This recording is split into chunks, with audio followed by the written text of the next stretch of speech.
بسم اللہ الرحمن الرحیم. یہ سینٹ کی ٹکٹس کے حوالے سے اتنا شور و غوغا جاری ہے جیسے سینٹ نہیں پتہ نہیں بلکہ کوئی جنت کی ٹکٹ ہو کہ پہلی بار اتنی لے دے ہو رہی ہے اس میں. تو ورنہ اسی سینٹ کے انتخابات ہوتے تھے، نہ کسی کو پتہ چلتا تھا کہ کب ہوئے، کیسے ہوئے، کون جیتا، کون ہارا.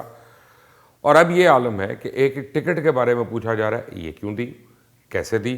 دباؤ اس قدر زیادہ ہے کہ وزیر اعظم کو بھی اپنی مرضی سے ٹکٹیں دینے سے مشکل ہو رہی ہے، فیصلے تبدیل ہو رہے ہیں، تنقید ہو رہی ہے، الزامات لگ رہے ہیں، کروڑوں روپیہ لے کر ٹکٹیں دینے کی چہمگوئیاں ہو رہی ہیں. اور یہ بھی کہا جا رہا ہے کہ وزیر اعظم اپنے ذاتی دوست اور فیملی فرینڈز کو نواز رہے. یار معاملہ تو شروع ہوا تھا سینٹ انتخابات سے، اور انتخابات میں ووٹوں کی خرید و فروخت کے الزام اور اس بات ٹکٹوں کی خریداری کے الزام تک چلی گئی. یہ سینٹ آخر ہے کیا؟ کون سی سونے کی کان ہے؟ اور ان سینٹ انتخابات میں مسلم لیگ نون اور تحریک انصاف کے باغی گروپس بھی اب سامنے آ گئے. نون لیگ سے تعلق رکھنے والے ان 8 اراکین اسمبلی نے ہم خیال گروپ تشکیل دے کے مسلم لیگ نون کی اعلیٰ قیادت کو ایک پیغام بھجوایا ہے کہ جبکہ وزیر اعلیٰ پنجاب سے بھی ظاہری اور پس پردہ ان کی بات چیت ہو رہی ہے، تاہم عمران خان کے سینٹ الیکشن میں فلور کراسنگ کے موقف کے باعث مسلم لیگ نون کے اراکین نے پالیسی تبدیل کرتے ووٹنگ کے عمل کا بائیکاٹ کرنے کی دھمکی دے دی ہے. ان کا تو موقف ہے کہ پارٹی کی عادت میں ان میں عزت نہیں ہے، احترام نہیں ہے، نہ ہی ان کی بات سنی جاتی ہے. اب دوسری طرف تحریک انصاف کے بھی 7 سے 8 اراکین اسمبلی نے اپنا علیحدہ گروپ تشکیل دے کے قیادت کو سخت پیغامات بھجوانے شروع کر دیے، اور موقف ہے کہ ان کے حلقوں کو نظر انداز کیا جا رہا ہے، ترقیاتی فنڈ سے بہتر حصہ نہیں دیا جا رہا. اگر سلسلہ اسی طرح جاری رہتا ہے تو وہ پھر اس الیکشن پروسیس میں نہیں شامل ہوں گے. اب سی ایم ہاؤس کی جانب سے رکن اسمبلی خواجہ داؤد گروپ کو منانے کی بڑی کوششیں ہو رہی ہیں، اور ابھی تک صورتحال یہ ہے کہ سینٹ انتخابات کا وزیر اعظم عمران خان کی خواہش کے مطابق اوپن بیلٹ کے ذریعے ہوں یا پرانی اور خفیہ رائے شماری کے طریقہ کار کے ذریعے کانٹے کے مقابلے کی توقع ہے. پھنسا ہوا مقابلہ ہے. پی ٹی آئی خصوصاً وزیر اعظم عمران خان تو جوڑ توڑ میں لگے ہوئے ہیں اور ناراض ارکان اسمبلی کو منانے کی بڑی تگ و دو کر رہے ہیں. اور اس کی تازہ ترین مثال وزیر اعظم سے پی ٹی آئی کے ناراض رکن پنجاب اسمبلی خرم لغاری کی ملاقات ہے. پرائم منسٹر نے خرم لغاری کے حلقے کے مسائل حل کرانے کی یقین دہانی کرائی. اس پہ خرم لغاری نے پارٹی چھوڑنے کا فیصلہ واپس لے لیا. اگر سینٹ انتخابات کے حوالے سے پنجاب کا جائزہ لیا جائے تو بزدار صاحب کی ڈھیلی ڈالی حکومت سے بہت سے اراکین اسمبلی ناراض ہیں. پرائم منسٹر ذاتی طور پہ بیشتر افراد کو تو نہ جانتے ہیں، نہ ان کا ان سے کوئی مسلسل رابطہ ہے، اس لیے پنجاب میں بہت سے اراکین اسمبلی اپنی مرضی کر سکتے ہیں، جسے یہ تاثر ابھرے گا کہ تحریک انصاف کے اندر بہت سے لوگ ناراض ہیں. یہ بات بہرحال طے شدہ ہے کہ اگر پنجاب میں سینٹ الیکشن سیکرٹ بیلٹ سے ہوا تو پی ٹی آئی کے اندر کے کئی ناراضگیاں کھل کر سامنے آئیں گی، اور پی ٹی آئی الیکشن سے طاقتور ہونے کی بجائے کمزور ہو کے سامنے آئے گی. تحریک انصاف کو تو یاد رکھنا چاہیے کہ جب نواز شریف کا اقتدار انتہا پہ تھا تب بھی نون لیگ کے لوگوں نے نواز شریف کے قریبی ساتھی زبیر گل کو ووٹ نہیں دیا تھا، کیونکہ اس وقت سیکرٹ بیلٹ تھا. اسے یہ نہیں پتا چلا کہ وہ باغی افراد کون تھے. بعد میں یہ اندازہ ہوا کہ نون لیگ کے بہت سے افراد نے موجودہ گورنر چودھری سرور کو ووٹ ڈال کر سینیٹر بنانے میں مدد کی تھی. اس کے اوپر نہیں پی ٹی آئی کبھی کہے گا کہ اوپن بیلٹ ہونا چاہیے تھا، یہ وہ کون لوگ تھے جنہوں نے ان کو ووٹ دیا. ٹھیک ہے، یہ ہو رہا تھا. اس مثال سے تو یہ ثابت ہوتا ہے کہ اگر اب بھی سیکرٹ بیلٹ جاری رہا اور پی ٹی آئی ووٹروں کی مرضی سے سینیٹرز کو ٹکٹ نہ ملے تو پنجاب اور کے پی کے میں بہت بڑے بڑے اپسیٹ ہو سکتے ہیں. کے پی کے وزیر اعلیٰ محمود خان اور سابق سینئر صوبائی وزیر جناب عاطف خان کے درمیان اختلافات دور ہوئے ہیں، اور اس کو بھی سینٹ الیکشن سے جوڑا جا رہا ہے. اور دوسرا، پرویز خٹک کی خواہشوں کے باوجود ان کے امیدواروں کو ٹکٹ نہیں ملے. تو اب دیکھنا ہے کہ جب بیلٹ کھلیں گے تو وہ کیا گل کھلائیں گے یا گل نہیں کھلائیں گے. پی ٹی آئی میں بہرحال اختلافات موجود ہیں جو وقتی طور پہ تو تھم سکتے ہیں، لیکن ختم ذرا مشکل سے نظر آ رہے ہیں.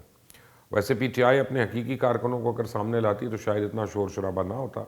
عمران خان جوڑ توڑ کی سیاست کے حوالے سے اپنے مخالف جماعتوں پہ الزام تو لگاتے تھے، لگتا ہے کہ اب وہ بھی اسی فارمولے پہ چل رہے ہیں. دوسری جانب پاکستان پیپلز پارٹی نے رحمان ملک کو ڈراپ کر کے فرحت اللہ بابر کو ٹکٹ دیا.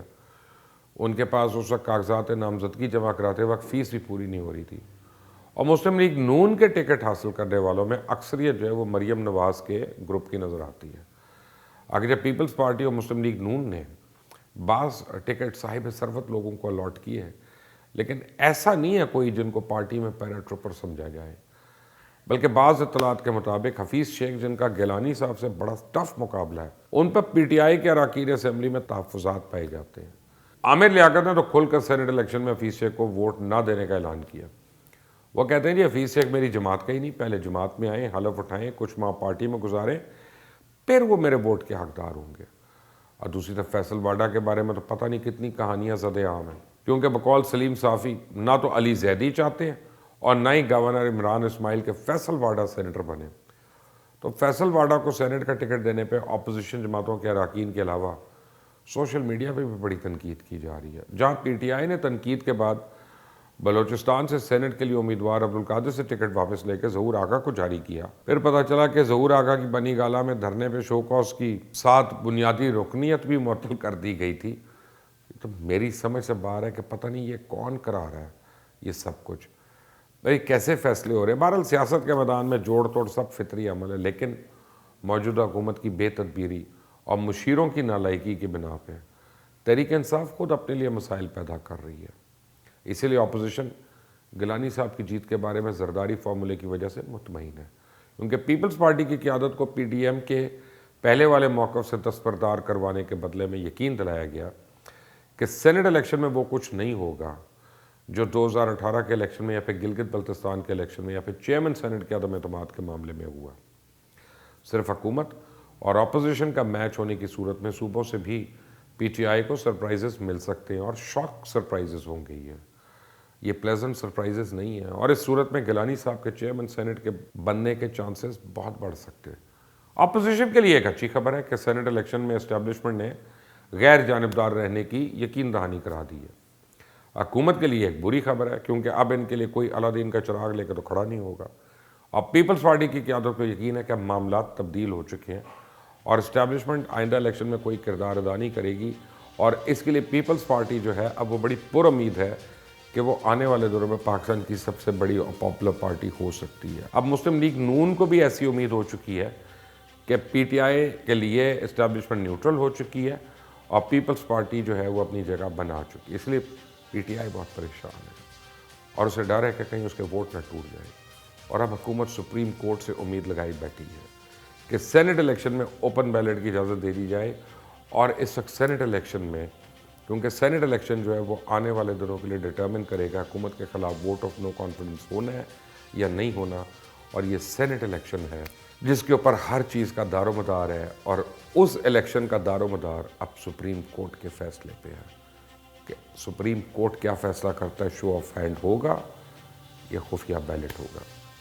آنے والے دنوں میں پتہ چلے گا۔ انٹل دی نیکسٹ ٹائم، اللہ حافظ۔